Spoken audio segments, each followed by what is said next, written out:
नमस्कार, जय जोहार साथियों। आप देख रहे हैं छत्तीसगढ़ तक। मैं हूं आपके साथ पूजा शर्मा।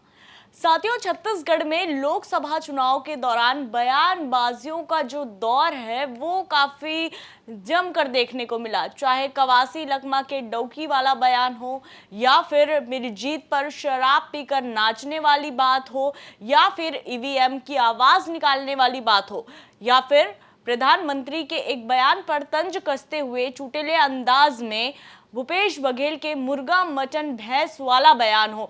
इस बार जो चुनाव रहा छत्तीसगढ़ में, इसमें ये जो बयानबाजी है वो काफी ज्यादा देखने को मिली। और अब इस दौरान भले ही छत्तीसगढ़ में लोकसभा के चुनाव संपन्न हो चले हैं, लेकिन ये जो बयानबाजियों का दौर है वो अब भी बदस्तूर जारी है। और इसी कड़ी में दीपक बैज ने एक बयान दिया।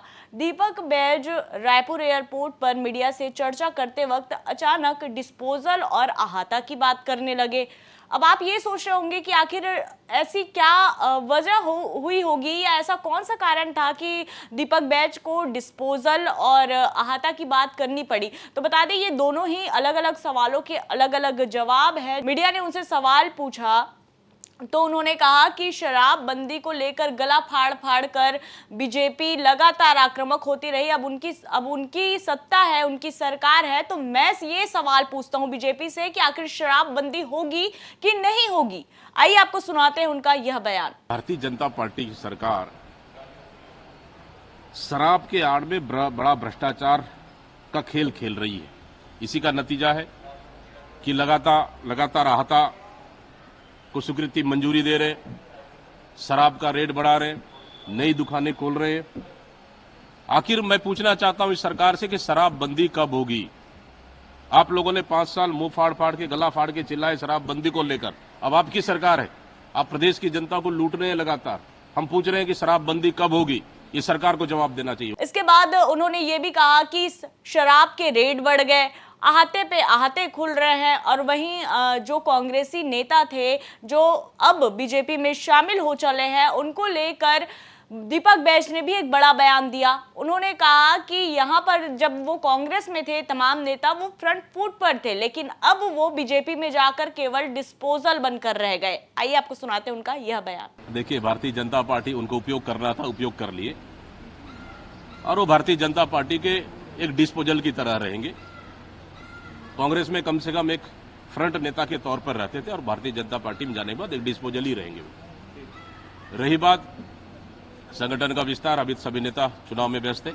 4 तारीख के बाद जैसे भी समय आएगा वरिष्ठ नेताओं से चर्चा करने के बाद फिर संगठन के लिए आगे रणनीति बनाएंगे। इसी कड़ी में कवर्धा में एक बड़ा हादसा हुआ जिसमें 19 लोगों की जान चली गई। इसको लेकर भी दीपक बैज ने बड़ा बयान दिया। उन्होंने कहा कि सरकार को पीड़ित परिवारों को 20-20 लाख रुपए की मुआवजे की राशि देनी चाहिए।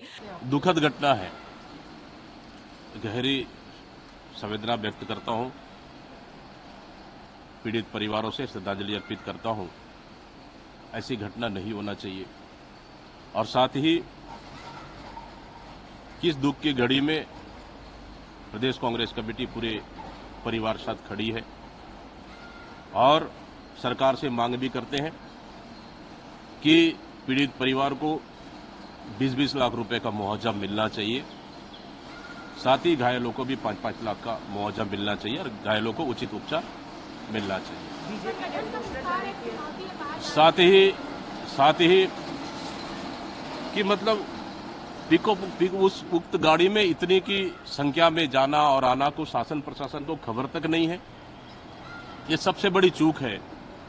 इसमें नियंत्रण सरकार को रखना चाहिए, ये मेरी मांग है। तो साथियों, देखिए, जिस तरह से हमने देखा कि इस बार छत्तीसगढ़ में मुद्दे कम और बयानबाजी ज्यादा देखने को मिले, और स्थानीय लोग कहे, पत्रकार कहे, या फिर राजनीतिक पंडित कहे, वो तमाम जो लोग हैं वो भी यही बात कहते हुए सुने गए कि इस बार जिस तरह से मुद्दे हावी होने चाहिए थे छत्तीसगढ़ में, वैसे मुद्दे हावी नहीं हुए। इस बार केवल चेहरों पर चुनाव लड़ा गया, और इसके साथ ही बयानबाजियों पर आरोप प्रत्यारोप का दौर देखने को मिला। और ऐसे ही कुछ चुटीले बयान बयानबाजी हमने देखा इस बार लोकसभा चुनाव में, चाहे कवासी लखमा की बात कर ले, चाहे भूपेश बघेल की बात कर ले, और अब जो है वो दीपक बैज के बयान की बात कर ले, और इसी के साथ वो एक शायरी भी कहते सुने गए। दीपक बैज ने एक शायराना अंदाज में बीजेपी पर तंज कसा कि आग कहीं ना कहीं तो लगी है, इसीलिए धुआं उठ रहा है। बहरहाल अब उनके इस बयानबाजी से क्या असर यहाँ पर पड़ता है और बीजेपी इस पर क्या पलटवार करती है, शराबबंदी वाले जो उनके सवाल का जवाब बीजेपी क्या देती है, ये देखने वाली बात होगी। बहरहाल इस रिपोर्ट में इतना ही। छत्तीसगढ़ से जुड़ी ऐसी तमाम खबरों से अपडेट रहने के लिए देखते रहिए छत्तीसगढ़ तक। नमस्कार, जय जोहार।